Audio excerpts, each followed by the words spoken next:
अच्छा, आज का थोड़ा-सा मैं बात करना चाह रही थी इस टॉपिक के बारे में, जिस टॉपिक के बारे में अक्सर बात नहीं की जाती।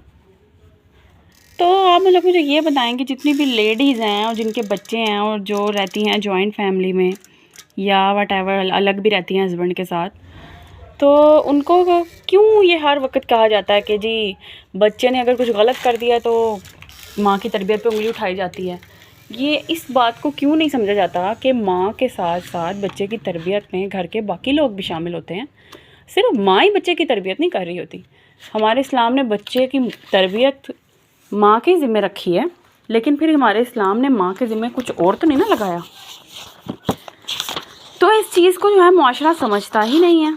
वो यही देखता है कि जी बच्चे ने कुछ गलत कर दिया, उसका मिसबिहेव हो गया, जी तुमने इसको कुछ सिखाया नहीं, या तुमने इसको ये सिखाओ, इसको ये सिखाओ। मशवरे सुन लें आप, मशवरे हज़ारों आपको मिल जाएंगे, लेकिन ना तो माँ की रिस्पॉन्सिबिलिटी कोई शेयर करता है और ना ही उसकी उसकी जो बोझ उसके ऊपर पड़े हुए हैं, जो उसके ऊपर बर्डन है हर एक चीज़ का, चाहे वो जॉब करने वाली माँ है या वो हाउसवाइफ है या फिर किसी भी किस्म की वो औरत है, उसके साथ कोऑपरेट तो किया ही नहीं जाता। करते भी होंगे लोग, लेकिन जहाँ तक मैंने देखा है, जहाँ तक मैंने ये ऑब्ज़र्व किया है कि माशरे में ब्लेम करना, मतलब ब्लेम गेम तो इतना इजी हो गया है। लोग एक सेकंड में जो है ना वो उस इंसान की माँ के ऊपर या उस बच्चे की माँ के ऊपर वो आके बात कर देते हैं कि जी तुम इसकी माँ ने तो ऐसे, मतलब ये कुछ बनेगा तो ये अपनी माँ की वजह से बनेगा और ये कुछ नहीं बनेगा तो, मतलब छोटे से बच्चे के ऊपर भी वो जज करने से लोग नहीं घबराते कि यार एक छोटा सा बच्चा है, उसकी माँ पता नहीं किन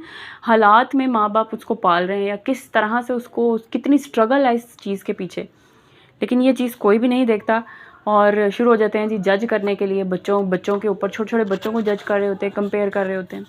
खैर ये टॉपिक दूसरी तरफ निकल जाएगा।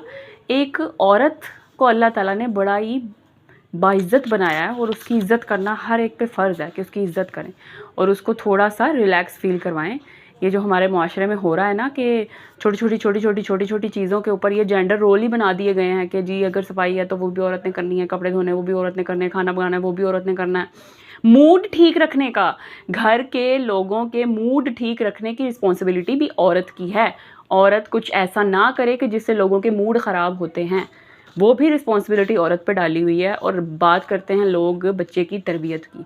बच्चे की तरबियत औरत ने करनी किस वक़्त है, उसके ऊपर बाकी इतने। और अगर इस बात का किसी से ज़िक्र कर दिया जाए या चाहे चाहे दुनिया का कोई भी हो, ख़ास तौर पे मर्द, उन्होंने इस बात की तरफ आना ही नहीं है। वो कहेंगे नहीं नहीं नहीं, दुनिया के सारे हालात ऐसे ही हैं, सारी माओं के हालात ऐसे ही हैं, सब लोग ऐसे ही चल रहे हैं, तुम भी ऐसे चलो, कोई फ़र्क नहीं है तुम में और किसी और में, तुम भी ऐसे ही चलो। बाकी लोग तो हाँ वो फलाना देखा उसके हालात इतने ख़राब हैं, वो फलाना देखा उसके हालात इतने ख़राब हैं, वो तो चल रहा है, वो तो तुम क्यों गिला कर रही हो। मतलब इस तरह से नहीं करना चाहिए, कोऑपरेट करना चाहिए। और सबसे बड़ी बात ये होती है कि अगर औरत को किसी चीज़ की ज़रूरत हो अपने बच्चे की तरबियत करने के लिए, तो उसको सबसे पहले मुफ्त मशवरे दिए जाते हैं कि नहीं तुम ऐसे नहीं ऐसे करो, ऐसे नहीं ऐसे करो। वो बेचारी खुद अगर कुछ करना चाहिए, वो खुद से अपने बच्चे के लिए भी कोई तरबियत में वो नहीं डाल सकती, अपना हिस्सा भी नहीं डाल सकती।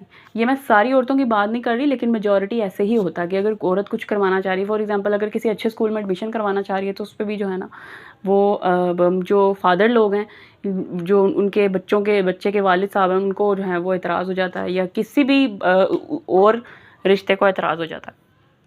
बहरहाल टॉपिक दूसरी तरफ नहीं मैं लेके जाना चाह रही। मेरा टॉपिक सिर्फ ये था कि बच्चे की तरबियत में माँ के साथ साथ बाप का भी रोल होता है।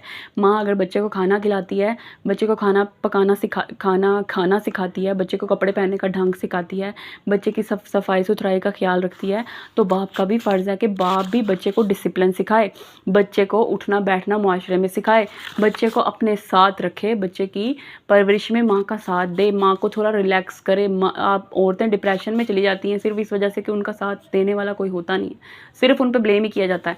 दुनिया में आसान तरीका यही है कि आपसे कुछ नहीं हो रहा, आप दूसरे पे ब्लेम कर दो। हाँ तेरी वजह से ऐसे हो गया, तेरी वजह से ऐसे हो गया, तूने ये किया, तूने वो किया, हाँ और फलानी टीना ये सारी बातें जो है ना ये इतनी ज़्यादा आम हो चुकी हैं कि इस चीज़ के बारे में सोचना चाहिए कि जो भी इंसान कर रहा है उसकी अपनी भी एक रिस्पॉन्सिबिलिटी है बच्चों के लिए। बच्चे अगर रहते हैं, सेपरेट रहते हैं, तो माँ और बाप और दोनों का किरदार होना चाहिए बच्चे की तरबियत में। और अगर बच्चे रहते हैं फैमिली के साथ, जहाँ उनकी चचियाँ भी हैं, ताइयाँ भी हैं, उनके बच्चे भी हैं, वो हर जगह से कुछ ना कुछ सीख रहे होते हैं। अब एक दूसरे के ऊपर ब्लेम करने का फ़ायदा नहीं है, हाँ इसने ये चीज़ यहाँ से सीखी है, इसने ये चीज़ यहाँ से सीखी है। नोबडी इज़ परफेक्ट, कोई भी इंसान परफेक्ट नहीं होता। अगर आपका बच्चा कुछ गलत कर रहा है तो वो आपकी रिस्पॉन्सिबिलिटी है कि आप उसको ठीक करें, बजाय इसके कि आप दूसरे पे ब्लेम करने में ये टाइम ज़ाया कर दें और आपका बच्चा जो है वो हाथ से निकल जाए।